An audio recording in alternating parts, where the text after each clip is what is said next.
नमस्कार to each and everyone, hope you all are fit and fine. तो इस video में बेटे हमें डिस्कस करना है एलसीआर सर्किट के बारे में डिस्कस करना है। अब एलसीआर सर्किट को हमने बेटे किस में लगा रखा है, सीरीज़ में। एलसीआर का मतलब क्या है कि हमने इंडक्टर, कैपेसिटर और रेजिस्टेंस को एक सीरीज़ में लगा देना है। उससे पहले बेटे सबसे पहले अगर आपको याद हो तो सबसे पहले बेटे मैंने एक रेजिस्टेंस लिया था, उस रेजिस्टेंस को ना अल्टरनेटिंग सोर्स के क्रॉस में अप्लाई कर दिया था। फिर हमने बेटे एक इंडक्टर लिया था जिसका इंडक्टेंस बेटे एल हेनरी था, उसको बेटे हमने किसके क्रॉस में अप्लाई किया था, एक अल्टरनेटिंग सोर्स के क्रॉस में अप्लाई किया था। फिर हमने बेटे एक कैपेसिटर लिया था, फिर कैपेसिटर को हमने इसके क्रॉस में अप्लाई किया था। और आप लोगों को मालूम है इसका जो इक्वेशन होता है वो होता है बेटे E naught into sine of omega t बेटे। ठीक है, इस बात को आप सब जानते हो।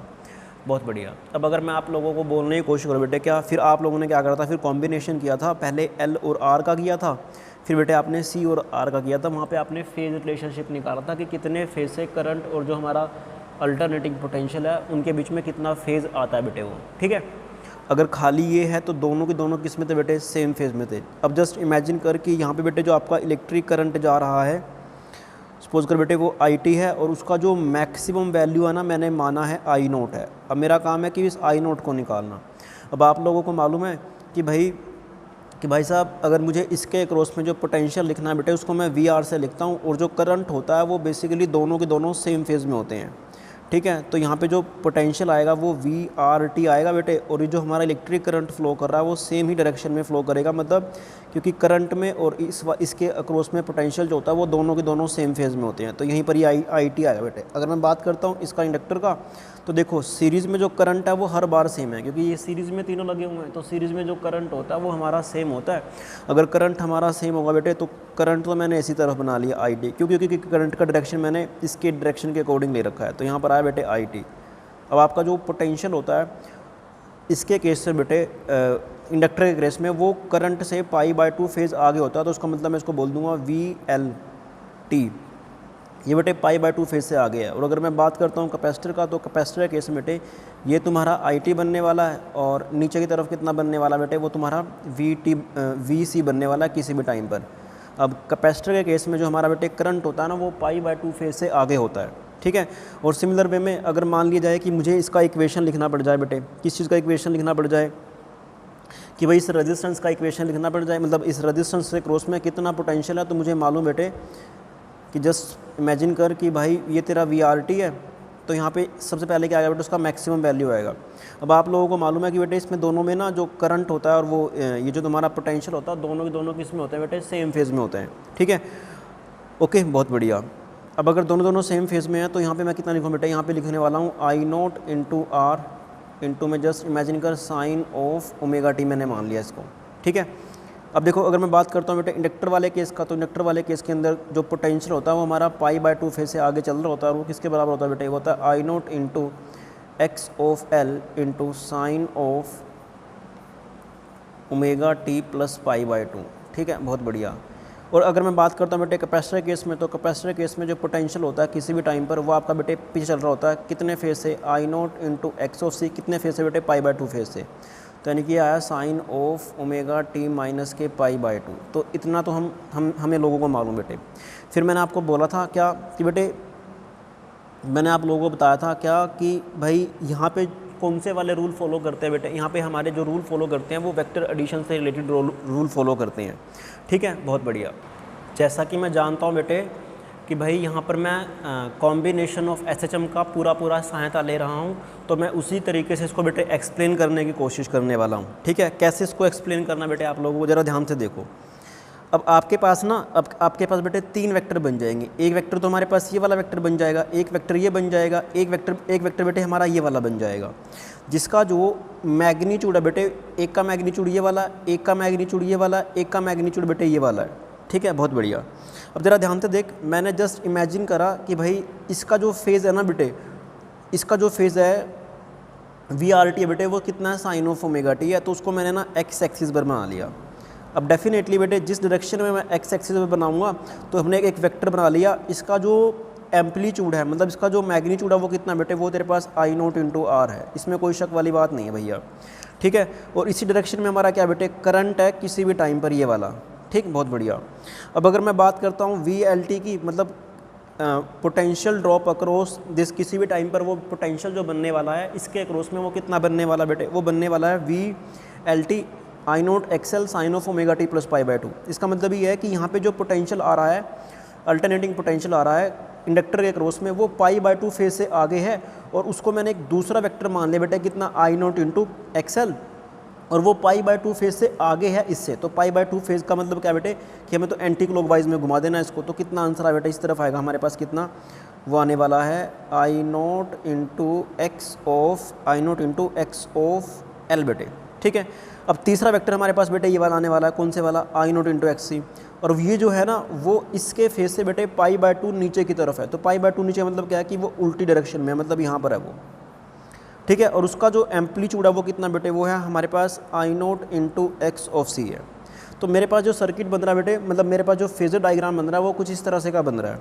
अब इसको सोल्व आउट कैसे करूँगा बेटे मैं, इसको सोल्व आउट करने का तरीका ये है कि मुझे मालूम है कि अगर एक वेक्टर बेटे राइट डायरेक्शन में है और एक वेक्टर बेटे लेफ्ट डायरेक्शन में है, तो आप लोग क्या करते हो, मान लो बेटे इसका मैग्नीट्यूड ए है और इसका मैग्नीट्यूड कितना बेटे बी है, तो आप लोग क्या करते हो, सीधा उसको सब्ट्रैक्ट कर देते हो ए माइनस के बी। ठीक है, बहुत बढ़िया। तो जब आप लोग इसको a माइनस के बी करोगे, तो मैं जस्ट इमेजिन कर रहा हूँ कि ये जो मैग्नीट्यूड है ना बेटे, ये बड़ा है किसके कंपैरेटली, यानी कि आई नोट एक्स एल ग्रेटर है बेटे किसके कंपैरेटली, आई नोट इंटू एक्स सी कंपैरेटली। ऐसा कोई ज़रूरी नहीं है कि भाई हमेशा ये बड़ा होगा, मैं जस्ट इमेजिन कर रहा हूँ। अगर बेटे मैं इसको इमेजिन कर रहा हूँ, तो मतलब जो नेट जो मैग्नीट्यूड आएगा वो आपका ऊपर की तरफ आएगा। अब अगर मान लो मैं इसको बड़ा मान लूँ, तो जो मेरा नेट मैग्नीट्यूड आएगा बेटे वो नीचे की तरफ आने वाला है। तो होप आप लोगों को ये चीज़ अच्छे से समझ में आई होगी। ठीक है, तो जस्ट इमेजिन कर बेटे कि ये वाला मैग्नीट्यूड बड़ा है किससे कंपैरेटिवली, इसके कंपैरेटिवली।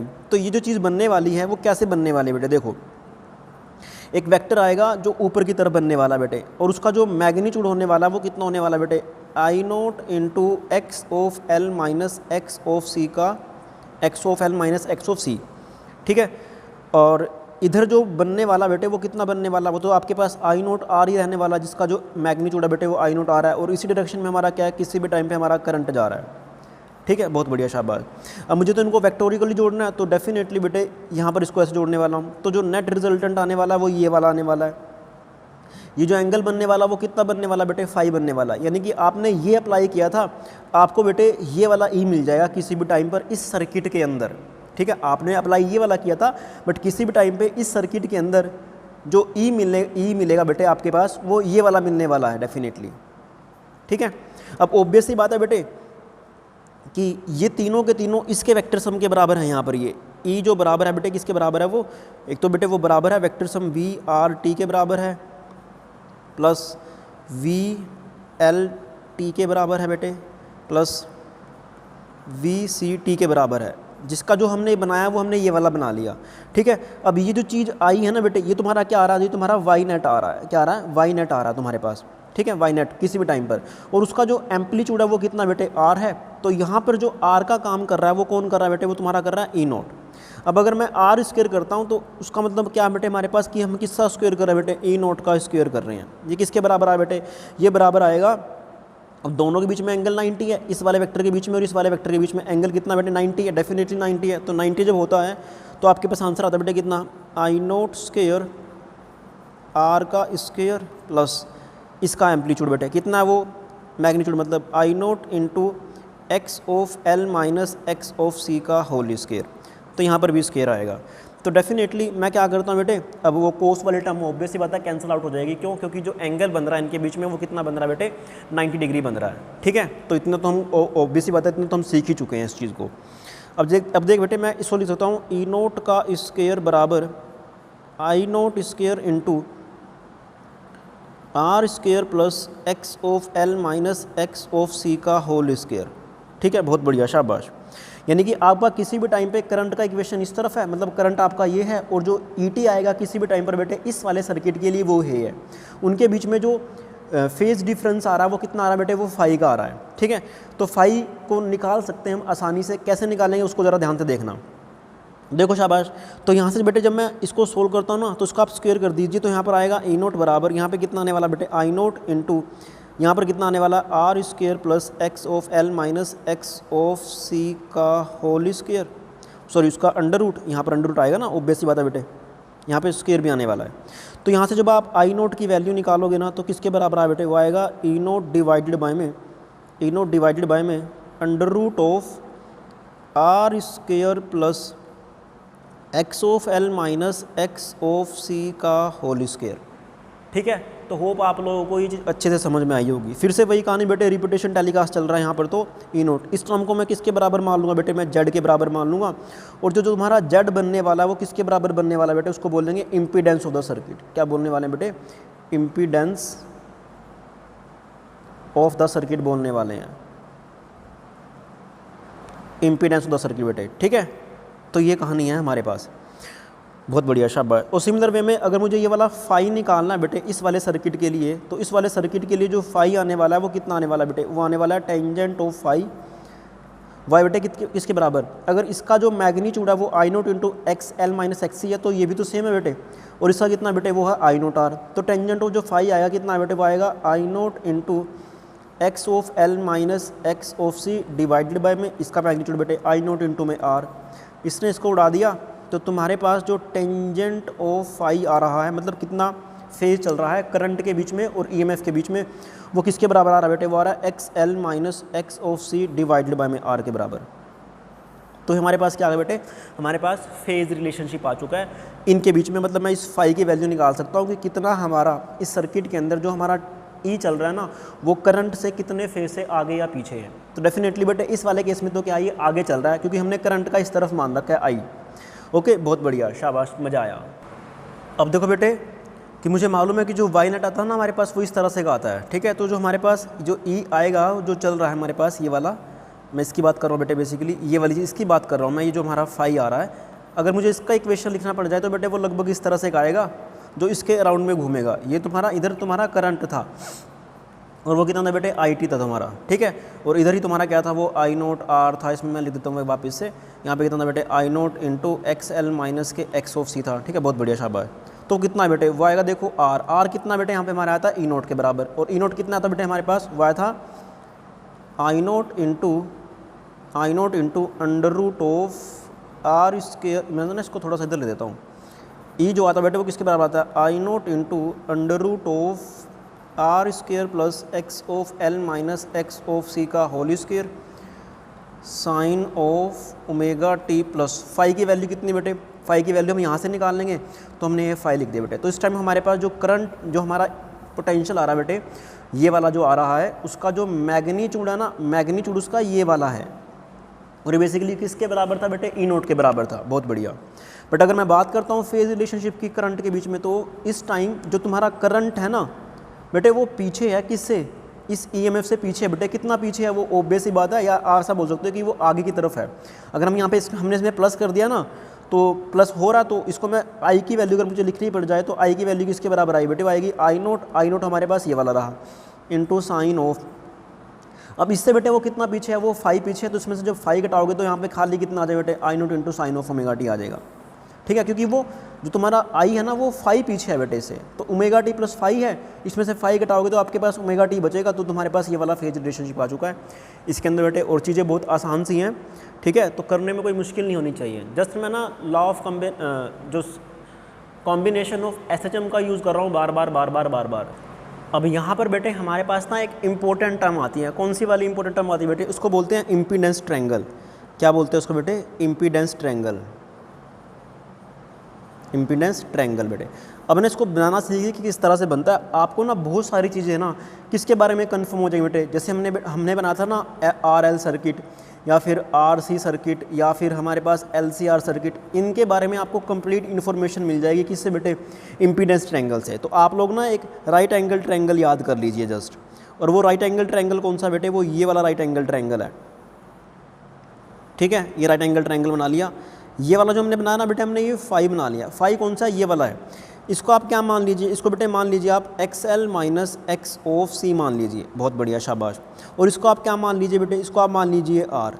अगर आप लोग टेंजेंट ऑफ फाई निकालोगे, टेंजेंट ऑफ फाई निकालोगे तो डेफिनेटली बेटे वो कितना आएगा, XL minus X C divided by में R आ जाएगा। और अगर आप इस चीज़ को निकालोगे ना बेटे, तो ये तुम्हारा क्या बना बेटे, हाइपोटेन्यूज बना। हाइपोटेन्यूज किसके बराबर होता है, बेस के स्क्वायर के प्लस दिस स्क्वायर उसका अंडर रूट। तो जब तुम लोग इसको करोगे तो देखो किसके बराबर आ बेटे, वो तुम्हारे पास बराबर आएगा R square plus X of L minus X of C का होल स्क्वायर।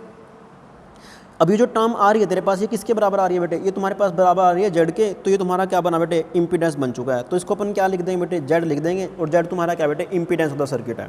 अब मैं कैसे बोल पा रहा हूँ कि भाई ये आर एल आर सी और एल सी आर के बारे में सारा कुछ इन्फॉर्मेशन दे रहा है, ठीक है। अब अगर बेटे तीनों के तीनों प्रेजेंट है, एल सी आर प्रेजेंट है, तो उसके लिए ऑब्वियस ही बात है टेंजेंट ऑफ फाई किसके बराबर आएगा, X L minus X C by R के बराबर आएगा, और जो उसका इम्पीडेंस आएगा वो under root of R square plus X L minus X C का होल स्क्वायर के बराबर आएगा। अब अगर अज्यूम कर ले कि भाई जो तेरे पास सर्किट है ना वो खाली कुछ इस तरह से का है, उसके अंदर क्या बेटे, एक तो रेजिस्टेंस है और उसके अंदर क्या बेटे, इंडक्टर है। उसको मैंने किससे अप्लाई कर दिया बेटे, इसे अल्टरनेटिंग सोर्स से अप्लाई कर दिया। तो डेफिनेटली यहाँ पे कैपेसिटर नहीं है, तो कैपेसिटर नहीं है तो एक्स की वैल्यू कितनी बन जाएगी बेटे, 0 बन जाएगी। कितनी बनेगी, 0 बन जाएगी। अब जैसे ही आप एक्स की वैल्यू 0 पुट करोगे, तो जब तुम 0 पुट करोगे बेटे यहाँ पे, मतलब इसी में पुट कर ले, कोई दिक्कत वाली बात नहीं है।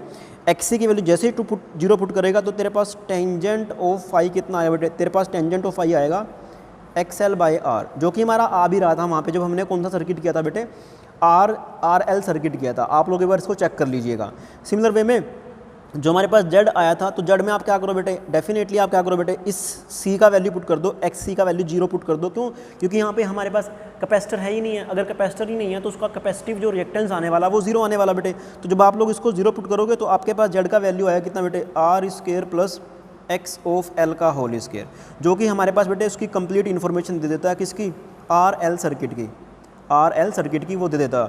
अब अगर तू ऐसा मानेगा क्या कि भाई मैं तो ना कौन से वाला सर्किट बनाने की कोशिश कर रहा हूँ बेटे, मैं सर्किट बनाने की कोशिश कर रहा हूँ कौन सा, रेजिस्टेंस वाला और ये कैपेसिटर वाला, उसको हम क्या करेंगे, अल्टरनेटिंग सोर्स से अप्लाई कर देंगे। तो यहाँ पर भी आ जाएगा बेटे वो चीज़। तो यहाँ पे बेटे जो याद कर, टेंजेंट ऑफ अगर मैं मुझे फाई निकालना है ना, तो यहाँ पे क्या नहीं है, यहाँ पे बेटे इंडक्टर नहीं है। अगर इंडक्टर नहीं है तो एक्स एल का वैल्यू 0 बनने वाला है। अगर एक्स एल का वैल्यू 0 बनने वाला है तो 0 यहाँ पे माइनस, यहाँ पे बेटे माइनस के एक्स सी डिवाइड बाय में आर बच जाएगा, जो कि हमारा रिजल्ट भी आ रहा था वहाँ पे। सिमिलर वे में, और अगर मैं वैल्यू पुट करता हूँ बेटे किसकी, एक्स एल की यहाँ पुट करता हूँ, तो तुम्हारे पास जो जेड आएगा वो किसके बराबर आए बेटे, वो आएगा तुम्हारे पास आर स्क्वायर प्लस, अब देखो इसकी वैल्यू 0 तो माइनस एक्स सी का होल स्क्वायर, तो माइनस को वो क्या करता है बेटे, प्लस कर देगा, तो यहाँ पर कितना आ जाए बेटे, एक्स सी का होल स्क्वायर आ जाएगा।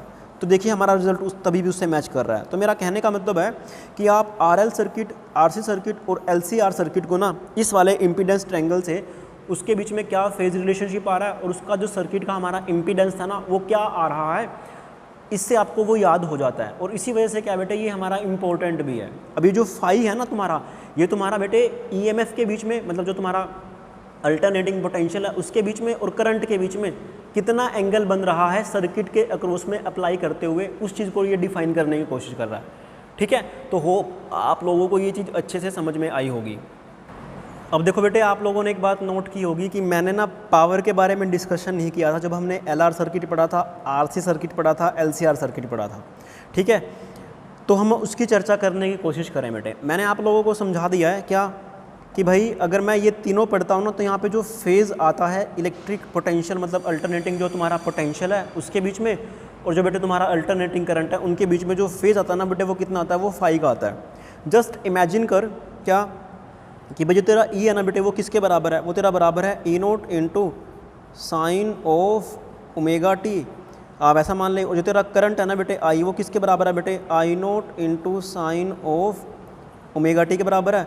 और फाई उनके बीच में फेज रिलेशनशिप है, तो ऐसा मान के चल बेटे यहाँ पे मैंने फाई को ऐड कर दिया। ठीक है, ओके, बहुत बढ़िया, शाबाश।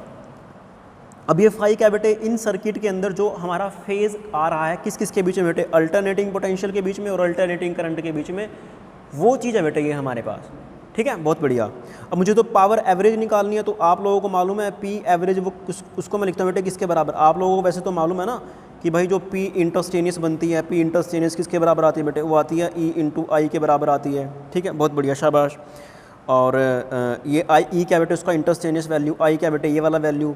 तो जब आप लोग इसको पुट करोगे तो आपके पास आंसर आ बेटे कितना, E naught into sine of omega t plus phi into में I naught into sine of omega t. ठीक है, ये तुम्हारी इंटरस्टेनियस पावर आ गई। तो मुझे तो एवरेज चाहिए, तो एवरेज को बेटे मैं ऐसे करता हूँ, और एवरेज किसके बराबर बनने वाली है, P D T divided by में इंटीग्रेशन ऑफ डी टी बेटे। ठीक है, तो आपको क्या करना बेटे, टाइम लिमिट पुट कर देना 0 से t तक की, 0 से t तक की। ओके, बहुत बढ़िया। तो जब आप लोग बेटे पुट कर दोगे ना इस चीज़ को, तो आपके पास जो p एवरेज आने वाली है, ये आपकी क्या बेटे, ये p एवरेज है ये। तो जो p एवरेज आएगी ना बेटे, आपको जस्ट रिमेंबर रखना है वो किसके बराबर आएगी बेटे, वो बराबर आएगी आई आर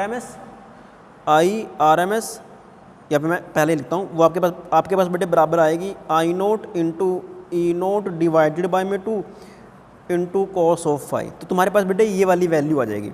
और इस चीज़ को मैं कैसे लिख सकता हूँ बेटे, इस चीज़ को मैं लिख सकता हूँ पी ऑफ एवरेज जो आएगी वो किसके बराबर आए बेटे, वो आएगी, मैं इसको कर सकता हूँ I naught by √2 E naught by √2 into में कॉस ऑफ फाई। ठीक है, ये इंटीग्रेशन है, ये आप लोगों को आना चाहिए भाई बेसिकली। तो जब आप लोग इसको पुट करोगे ना, तो आपके पास आंसर बेटे कितना आएगा, वो आएगा I R M S into E R M S into cos of phi. तो जो तुम्हारे पास पी एवरेज आता है ना बेटे सभी सर्किट के लिए, वो कितना आता है बेटे, वो आता है तुम्हारे पास I R M S into E R M S into cos of phi. तो ये किसका फॉर्मूला आ रहा है बेटे, पावर एवरेज का, किसी भी सर्किट के लिए। फाई तुम्हें मालूम है बेटे किस किस के बीच में फेज डिफरेंस है बेटे, वो तुम्हारा अल्टरनेटिंग पोटेंशियल और करंट के बीच में फेज रिलेशनशिप है बेटे। ठीक है, अब अगर तू ध्यान से देखेगा ना, सपोज कर कि तूने ना खाली कैपेसिटर, तूने खाली रेजिस्टेंस अप्लाई कर दिया। अब याद कर, अगर खाली रेजिस्टेंस तू अप्लाई करेगा तो तेरे पास सिचुएशन ये वाली बनी थी भाई। अगर सिचुएशन ये वाली बनी थी तो तूने अल्टरनेटिंग सोर्स तूने ये वाला लिया था। याद कर, वहाँ पे जो फेज़ रिलेशनशिप आया था ना V के बीच में और I के बीच में, वो 0 था। तो यानी कि सॉरी, V के बीच में और फाई के बीच में कितना था बेटे, फाई की वैल्यू कितनी थी वहाँ पे, 0 थी। ठीक है, अगर फाई की वैल्यू 0 थी तो फाई की वैल्यू जब तू 0 पुट करेगा तो तेरे पास P एवरेज किसके बराबर आई बेटे, P एवरेज आएगी किसके बराबर, वो आएगी I R M S into E R M S के बराबर आएगी। ठीक है, सीधी सी बात है भाई। और हमने ये रिजल्ट वहाँ पे भी निकाला था, याद कीजिए। सिमिलर वे में अगर आप लोगों को बोलूँ मैं कि भाई मैं तो खाली कैपेसिटर लेता हूँ, तो कैपेसिटर को और या फिर आप इंडक्टर को जब आप बेटे अल्टरनेटिंग सोर्स के क्रॉस में अप्लाई करते हो ना, तो यहाँ पे जो पोटेंशियल होता है वो बेटे तेरा करंट से π/2 फेज से आगे होता है। तो यानी कि यहाँ पे फाई की वैल्यू कितनी है, 90 है। और सिमिलर वे में यहाँ पे बेटे जो तेरा इलेक्ट्रिक करंट फ्लो करता है ना, यहाँ पे बेटे ये कैपेसिटर है ना, तो कैपेसिटर में करंट आगे होता है पोटेंशियल से, और इंडक्टर में बेटे पोटेंशियल आगे होता है बेटे करंट से, कितने फेज से बेटे, π/2 फेज से, तो 90 से। ठीक है, तो जब तुम लोग यहाँ पे पुट करोगे ना 90 की वैल्यू, यहाँ पे cos 90 होता है 0, तो यानी कि इंडक्टर के केस में P एवरेज और कैपेसिटर के केस में जो P एवरेज आती है ना, वो खाली कितनी आती है, 0 आती है। ओके, अब जो बेटे तुम्हारे पास ना ये cos फाई जो होता है ना, ये जो तुम्हारा cos फाई होता है बेटे, फिजिक्स में ना इसको अपन बोलते हैं बेटे पावर फैक्टर। क्या बोलते हैं इसको बेटे, पावर फैक्टर बोलते हैं, पावर फैक्टर। कि ये हमें बताता है कि कौन सा सर्किट कितनी पावर कंज्यूम करने वाला है। अब बेटे इससे रिलेटेड ना कोई क्वेश्चन भी कर लेते हैं हम लोग सीरीज़ LCR सर्किट से। अब आप लोगों बेटे कोई मान लीजिए क्वेश्चन दे रखा है कि एक सर्किट है, उसके अंदर ना हमने जो रेजिस्टेंस दे रखा है वो आपको दे रखा है बेटे 50 ओम का। ठीक है, बहुत बढ़िया, शाबाश। और उसके बाद उसने दे रखा तेरे को इंडक्टर का वैल्यू दे रखा कितना बेटे, 0.3 हेनरी, शाबाश। उसके बाद उसने बेटे आपको कैपेसिटर का वैल्यू दे रखा बेटे कितना, 60 माइक्रोफेराड। कितना दे रखा है बेटे, 60 माइक्रोफेराड। और उसको ना आपने एक अल्टरनेटिंग सोर्स से अप्लाई कर रखा है, किस कौन से वाले सोर्स से बेटे, उसका जो वैल्यू दे रखा है ना वो आपको दे रखा है बेटे 120,60 वोल्ट, 120,60 हर्ट्ज़ बेटे। अब सीधी सी बात है, ये कौन सी वाली वैल्यू बेटे, ये तुम्हारी ERMS वैल्यू है। इसके बारे में तो मैं ऑलरेडी चर्चा कर चुका हूँ। तो सबसे पहला तो उसने यही बोला कि बताइए सर्किट का इम्पीडेंस कितना बनेगा। अब सर्किट का इम्पीडेंस निकालना है तो तीनों चीज़ें बेटे, और तीनों की तीनों किसमें है, सीरीज़ में है। तो वो जो फॉर्मूला बनता है वो कितना बनता है बेटे, R² plus x of L minus x of C का होल स्क्वायर बन जाएगा। ठीक है, बहुत बढ़िया। तो देख, पहले सबसे पहले मेरा काम है x ऑफ L की वैल्यू निकालना। तो अगर आपको x ऑफ L की वैल्यू निकालनी पड़ जाएगी तो x ऑफ L किसके बराबर होता है बेटे, वो होता है ओमेगा इंटू L, वो होता है बेटे 2πf इंटू में L। तो जब आप लोग सभी वैल्यूज़ पुट कर दोगे किस किस की बेटे, 2 इंटू 22/7 इंटू 60 इंटू L की वैल्यू कितनी है बेटे, वो तुम्हारे पास है 0.3 हेनरी। तो इसका जो यूनिट आता है ना, आपको मालूम है कि वो होम ही तो होता है। तो आंसर है बेटे आपके पास 130.04 होम आ जाएगा यहाँ पर। ठीक है, बहुत बढ़िया। सिमिलर वे में x ऑफ c का जो वैल्यू निकालते हो तो वो होता है बेटे 1/ωc। तो कितना बना बेटे, 1/2πf इंटू में c। तो जब आप लोग बेटे वैल्यूज़ पुट करोगे तो 1/2 इंटू 22/7 इंटू फ्रिक्वेंसी कितनी है, 60 है बेटे, और तुम्हारे पास जो कैपेसिटेंस दे रखा है वो तुम्हें दे रखा है बेटे 60 माइक्रोफेराड। तो 60 माइक्रोफेराड का मतलब है 60 इंटू 10 की पावर -6, तो उसको मैं ऊपर लिया है। तो जब आप लोग बेटे इसको सोल्व आउट करोगे ना तो तुम्हारे पास एक्स सी का वैल्यू आएगा बेटे कितना 44 पॉइंट बेटे कितना आएगा 23 ओम आ जाएगा। ठीक है, तो होप आप लोगों को ये अच्छे से समझ में आई होगी। बस जस्ट वैल्यू तो पुट करनी है। जेड का वैल्यू कितना है बेटे, वो आएगा आर स्क्वायर तुम्हें कितना दे रखा है बेटे, वो दे रखा है 50। तो आप लोग क्या करोगे बेटे, 50 का स्क्वायर पुट कर दोगे प्लस एक्स ऑफ सी जो तो मेरे एक्स ऑफ एल कितना बेटे तेरे पास वो आया 113.04 माइनस एक्स ऑफ सी कितना बेटे 44.23 का होल स्क्वायर। जब आप लोग इसको बेटे सोल्व करोगे तो आपके पास जो आंसर आएगा बेटे लगभग आएगा 85 ओम्स। तो जो जेड का वैल्यू आ रहा है बेटे वो कितना आ रहा है 85 ओम आ रहा है। मतलब इस पूरे के पूरे सर्किट को अगर आपको एक कंबाइन करके बनाना ना तो आपको क्या करना पड़े बेटे, जेड की जो वैल्यू आएगी, जो नेट इम्पीडेंस आएगा, जो नेट रेजिस्टेंस आएगा इस सर्किट का वो कितना आने वाला है बेटे, वो 85 ओम्स आने वाला है। कितना आने वाला है 85 ओम आने वाला है। ठीक है, बहुत बढ़िया। उसके बाद जो नेक्स्ट पार्ट है ना, इसमें आपको बोला है कि बताइए कि करंट का वैल्यू कितना बनने वाला है। मतलब आपको इसने बोला कि करंट का वैल्यू, मैक्सिमम करंट का वैल्यू। तो मैक्सिमम करंट किसके बराबर होता है बेटे, अभी आपने निकाला था E0 डिवाइडेड बाय में जेड के बराबर। ठीक है, मुझे मालूम है जेड की वैल्यू ये वाली रही, हम करके आए हुए हैं।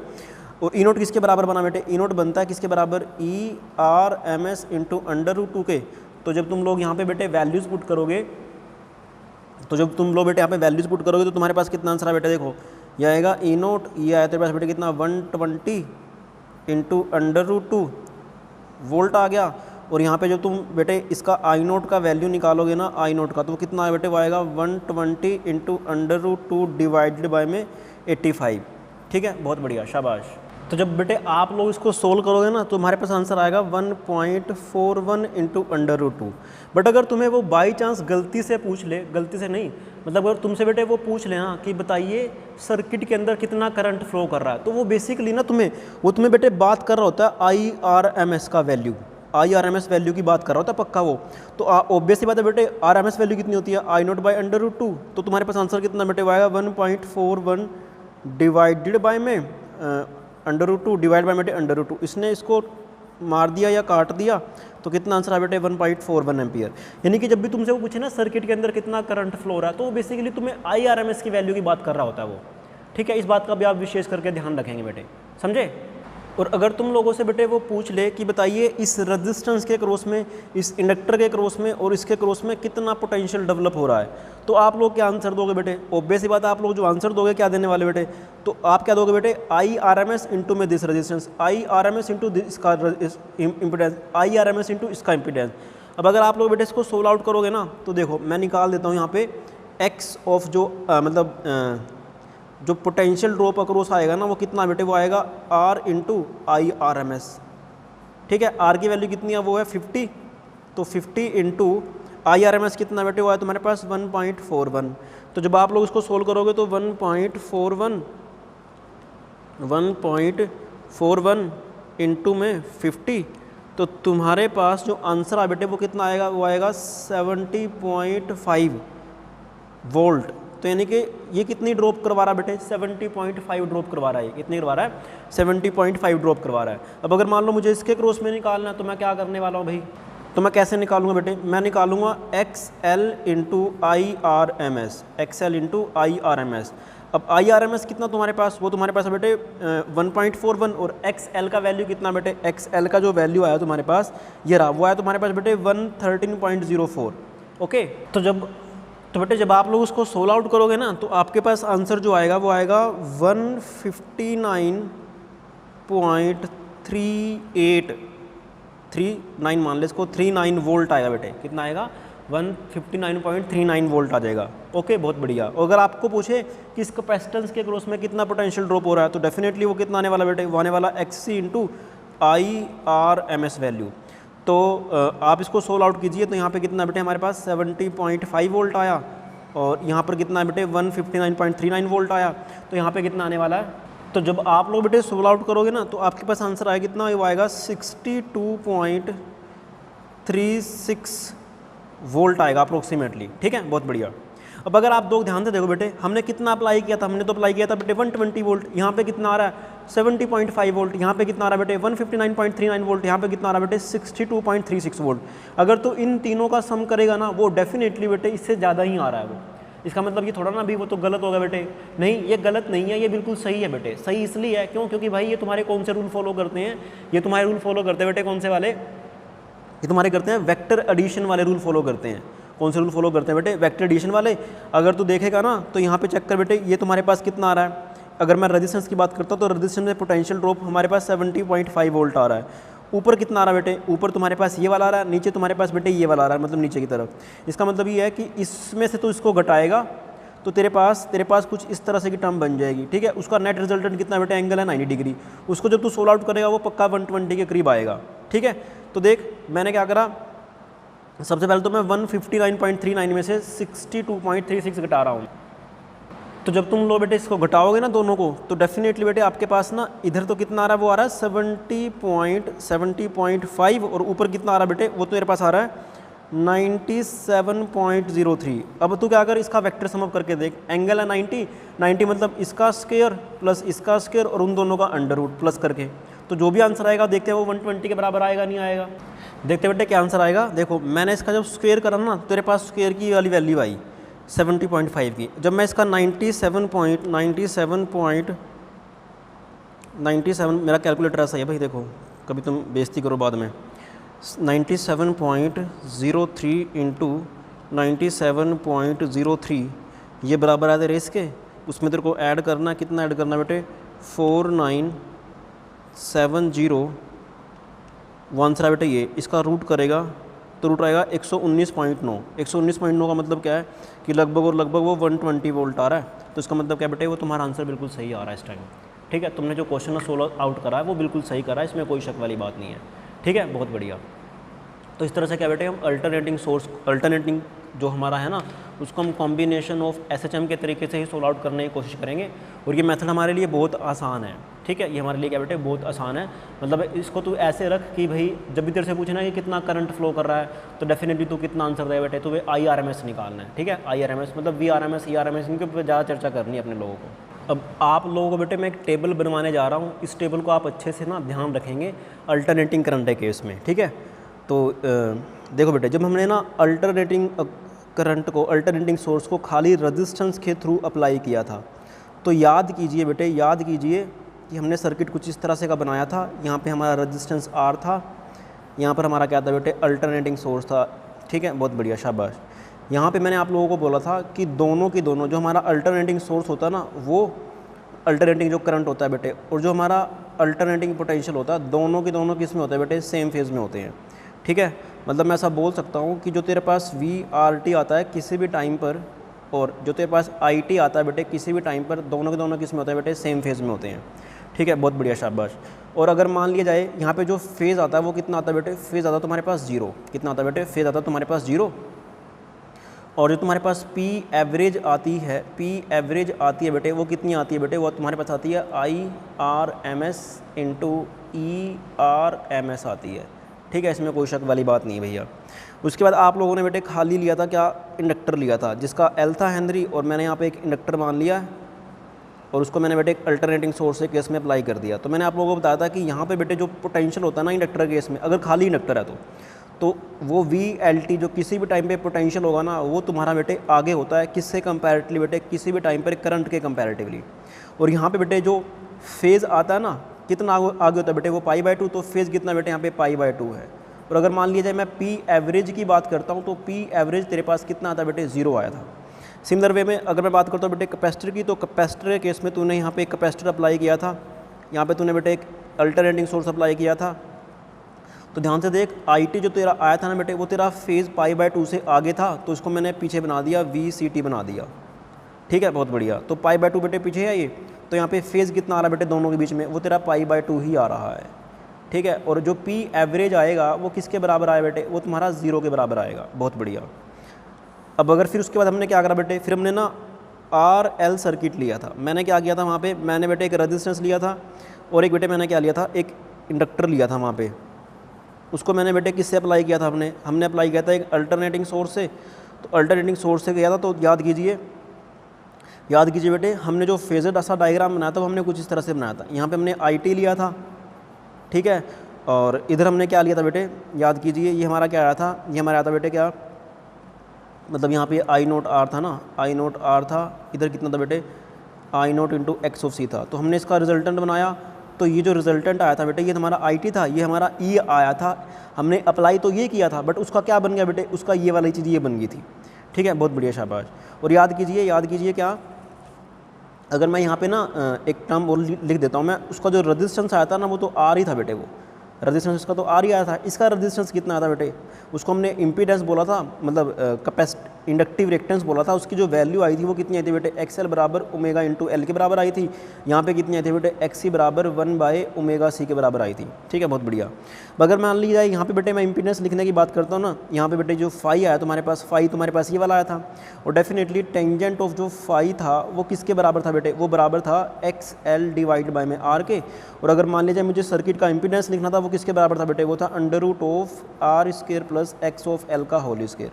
यहाँ पे जो बेटे P एवरेज आई थी वो किसके बराबर आई थी बेटे, वो आई थी IRMS into ERMS into cos of phi के बराबर आई थी। ठीक है, बहुत बढ़िया, शाबाश। उसके बाद हमने कौन सा सर्किट लिया बेटे, हमने लिया था RC सर्किट।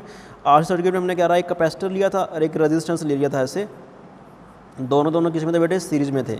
यहाँ पे हमने जब बनाया था तो हमने IT हमारा इधर था, इधर ये हमारा क्या था बेटे, I0R था, और नीचे की तरफ हमारा क्या था बेटे, I0 into X of C था। तो जो हमारा नेट आया था ना बेटे वो नीचे की तरफ आया था, हमारा ये फाई बना था। मतलब किसी भी टाइम पे जो हमारा ET आएगा ना, उसका जो एम्पलीट्यूड होगा वो E0 होगा। E0 की वैल्यू याद कीजिए कितनी थी, I0 इंटू बेटे दिस वाले टर्म। ठीक है, बहुत बढ़िया। और अगर बेटे मैं ध्यान से देखूँ, यहाँ पे जो फाई आया था वो कितना आया था बेटे, फाई तुम्हारा आया था -XC/R के बराबर आया था। और जो तुम्हारा इम्पीडेंस आया था वो कितना था बेटे, √R² plus X of C के होल स्क्वायर के बराबर आया था। और यहाँ पे भी जो P एवरेज आई थी वो सेम ही आएगी जो हमारे पास यहाँ पर आने वाली थी। सिमिलर वे में अगर मैं LCR सर्किट लूँगा तो LCR सर्किट के अंदर मैंने एक कैपेसिटर लिया, एक रेजिस्टेंस लिया, और एक हमने क्या लिया बेटे, एक इंडक्टर ले लिया। उसको हमने किसके क्रॉस में अप्लाई कर दिया, अल्टरनेटिंग करंट सोर्स में अप्लाई कर दिया। ठीक है, तो यहाँ पे याद कीजिए जो सर्किट डायग्राम बना था हमारे पास कुछ इस तरह से बना था। यहाँ पे हमारा IT था बेटे, और इधर कितना था बेटे, वो था I0 into X of L minus X of C था। तो इसका नेट रिजल्टेंट ये था, ऐसे था भैया। और यहाँ पे जो बेटे तुम्हारे पास फेज़ आया था, टेंजेंट ऑफ फाई आया था, वो कितना था बेटे, वो तुम्हारे पास XL minus X of C divide by में R। और जो अगर मैं बात करता हूँ Z की, तो Z आया तुम्हारे पास √R² plus X of L minus X of C का होल स्क्वायर। जो तुम्हारे पास पावर फैक्टर था बेटे वो यही वाला आया था। ठीक है, बहुत बढ़िया, शाबाश। तो इस तरह से क्या है, इस तरह से क्या बेटे, मैंने आपको ना एक जो ब्रीफ होता है इस चैप्टर का वो आपको दे दिया है। तो आप लोगों को ये टेबल ना अच्छे से याद होना चाहिए ताकि हम आगे का जो पोर्शन बचता है उसको आसानी से पढ़ सकें। ठीक है, आज के लेक्चर में इतना ही, बाकी बेटे नेक्स्ट लेक्चर में करेंगे।